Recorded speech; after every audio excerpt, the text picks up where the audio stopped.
Hi, my name is Kietzmann. And my name is Leandro Lanzieri. Together we will present our paper, A Performance Study of Crypto Hardware in Low-End IoT. This is joint work with Lena, Thomas and Matthias. The internet connects devices globally, which includes personal computers or cloud servers, and the IoT adds heterogeneous and cheap things to this network, like a light bulb or a plant sensor. IoT devices include microcontrollers with very constrained resources that are driven by a small battery. These devices are commonly programmed with an operating system like RIOT to take advantage of a hardware abstraction layer, power management, and network stacks. Communication needs to be secured though, similarly to big machines, since adversaries do not suffer from constraints like the IoT does. Security involves cryptographic operations that are expensive or infeasible on common IoT devices, which is why recent platforms include crypto hardware acceleration to enable efficient security on constrained nodes. We argue that an operating system should provide access to such features. We identified three categories of related work. Few presentations deal with crypto support in operating systems, but a seamless integration and crypto hardware support is missing. Other work analyzes the performance of crypto software, often very specific to the algorithm and evaluated bare metal without an operating system. The performance of crypto hardware has been evaluated without consistent integration into a software subsystem, and we found only partial comparisons. In this talk, we will present a software and hardware resource analysis across multiple off-the-shelf IoT platforms using our novel crypto-subsystem in RIOT. Our crypto support layer bases on a collection of crypto APIs that provide access to existing RIOT core crypto software implementations. These can be used on standard microcontrollers without hardware crypto features. External software libraries such as TinyCrypt or Wolfcrypt integrate seamlessly by implementing the agnostic operating system API. Recent hardware platforms provide peripheral crypto acceleration that integrates similarly into the crypto subsystem. As an alternative, external crypto devices, or secure elements, connect via I2C and represent a third class of crypto backends. The hardware support includes drivers, and in the case of external devices, it utilizes the hardware abstraction layer by the operating system. In the remainder of this talk, we will first present our design approach of the new subsystem in RIOT.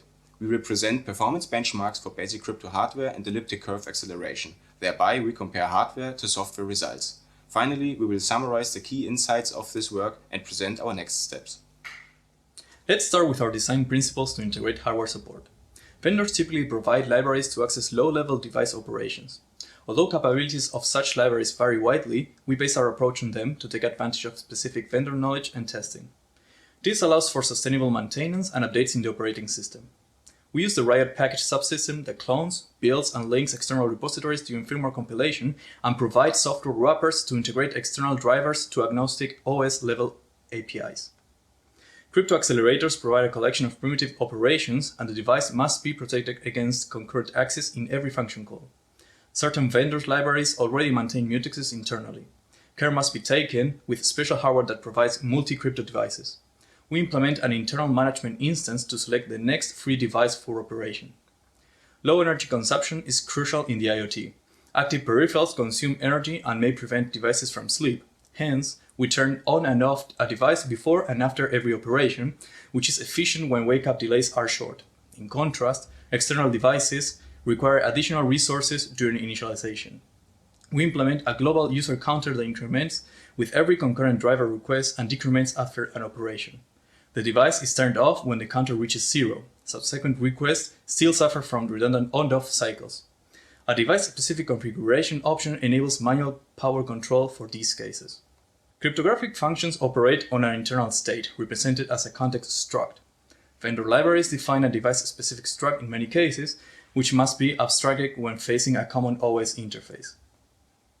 Applications of cryptographic functions are manifold and may require exclusive state maintenance, so we base our approach on external state allocation.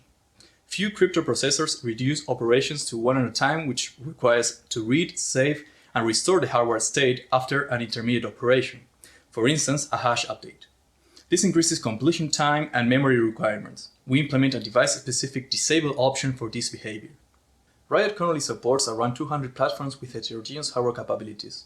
To provide applications with full access to varying crypto functionalities, we expose hardware-agnostic user APIs at two levels. A cryptographic mode API, which allows to access operation modes of primitives, for example AES cipher block chaining, and a basic cryptographic API that provides access to low-level functions, for example AES block encryption. This allows for 3 levels of crypto acceleration by a platform. First, hardware acceleration with full support of a cryptographic mode. Second, partial hardware acceleration when hardware support is only available for basic crypto. In that case, the operation mode is performed in software. And third, no hardware acceleration, which requires a full software backend. We use kconfig to model the system configuration during compile time. Each module in the crypto stack is a kconfig symbol that can be enabled by a user. Hardware capabilities are indicated by non-visible kconfig symbols. Our crypto APIs are modeled as choices, where different backends can be selected to allow for a transparent replacement of hardware or software implementations. Kconfig resolves the resulting build dependencies and prioritizes hardware backends where possible. Menuconfig is a user interface for kconfig to configure a build. The video shows steps for a user that changes the default configuration. In this particular case, SHA-256 support is changed from the default choice with hardware acceleration to a pure software backend. Next, we present our evaluation of basic crypto hardware. We perform our measurements on the Nordic NRF52 microcontroller and the Silicon Labs EFM32 PG12, both of which represent modern platforms with extended hardware crypto features. We include one older platform, the Kinetis MKW22D, with less advanced features, and the microchip ATECC608A that connects via I2C. All platforms provide a true random source and SHA-256 hashing. Hardware-based hashing with HMAC is fully supported by the NRF and the external device. EFM and MKW require software assistance. Similarly, AES-128 is supported with different modes on all devices but the MKW that only supports single block operations. The MKW also misses elliptic curve acceleration. In contrast, NRF and EFM support a wide range of ECC hardware, and the external device supports elliptic curve DSA and Diffie-Hellman on the NIST P256 curve. We contrast our hardware-based measurements to software that utilizes the RIOT core implementation found in release 2027. We display the processing time of AES in ECB and CVC mode, SHA-256 and HMAC SHA-256 for 32-byte short inputs. First, we look at the software performance on 3 microcontrollers. All platforms perform similarly, despite varying CPU frequencies. Ciphers require 200 to 300 microseconds, including encryption and decryption. The latter is 2 times slower for an additional key inversion. Hashes are faster than ciphers and take 150 to 200 microseconds, and hashes with HMAC are more complex and require 500 to over 700 microseconds on the slowest platform EFM. The processing time notably decreases with crypto acceleration. Ciphers in SHA-256 now finish in less than 70 microseconds, and HMAC SHA takes at most 250 microseconds. In contrast to software, the slowest platform EFM performs best with acceleration, and the MKW operates at minimal overhead. This is the effect of software assistance. To summarize, when implemented in hardware, ciphers gain a factor of 4 to 6, and hash-based algorithms gain a factor of 2 to 3 for short inputs. The external crypto device operates 2 orders of magnitude slower than other platforms. The main reason for this is twofold. First, the vendor library maintains device power levels and wakes up the device prior to every operation. And second, control commands and data need to traverse the I2C bus with a copy to and from the microcontroller. AES takes proportionally longer than hash-based operations since it involves 2 block transfers that each add an overhead. To summarize, external crypto devices introduce an overhead that is caused by hardware control and bus utilization. With 512-byte long inputs, the processing time for ciphers and software increases by 1 order of magnitude due to the complexity of blockchaining and repeated key schedules. Hash computations are less complex. Naturally, the digest output of a hash function is shorter and relieves memory access. Hardware crypto performance gains over software with long input strings and still operates at a similar scale as for short inputs. The EFM now takes twice as long compared to NRF because it requires a manual iteration over blocks, which involves copying of intermediate data. Hardware-accelerated AES on the MKW increases by 1 order of magnitude in comparison to short inputs for the hybrid software-hardware chaining. The external device operates 3 orders of magnitude slower than peripherals and 2 orders slower than software. The amount of data to transfer notably increases and causes an overhead, especially for AES. To summarize, when implemented in hardware, ciphers gain a factor of 10 to 30 and hash-based algorithms gain a factor of 5 to 10 for long inputs. The device control of external crypto acceleration causes a severe overhead. Next, we look at the energy demands of basic crypto. Colors indicate the absolute consumption of hardware, and percentages indicate the relative consumption compared to software. First, we look at our results for short inputs. The NRF and EFM are most efficient and consume below 4 microjoule, which reduces the relative consumption compared to software from 60 down to 13%. Both microcontrollers drain currents between 4 and 6 milliamps during operation. The MKW is the most expensive peripheral and consumes up to 20 microjoule due to a high-end current of up to 20 milliamps peak. This is why the relative consumption behaves similarly to EFM and NRF.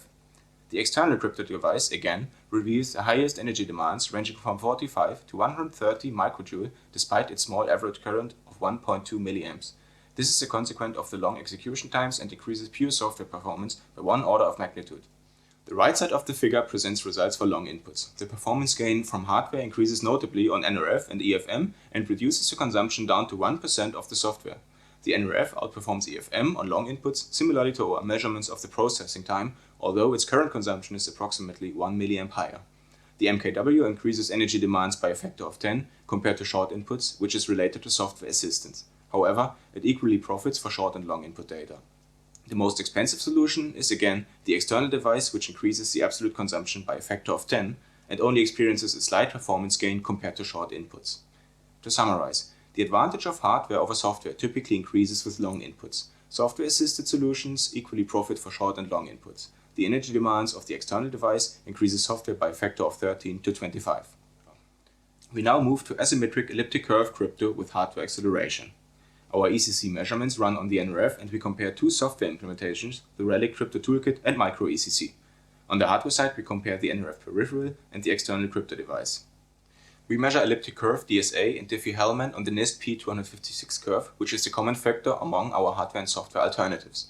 Our measurements show initialization that indicates specific bootstrap requirements. The key generation produces the 256 public-private key pair.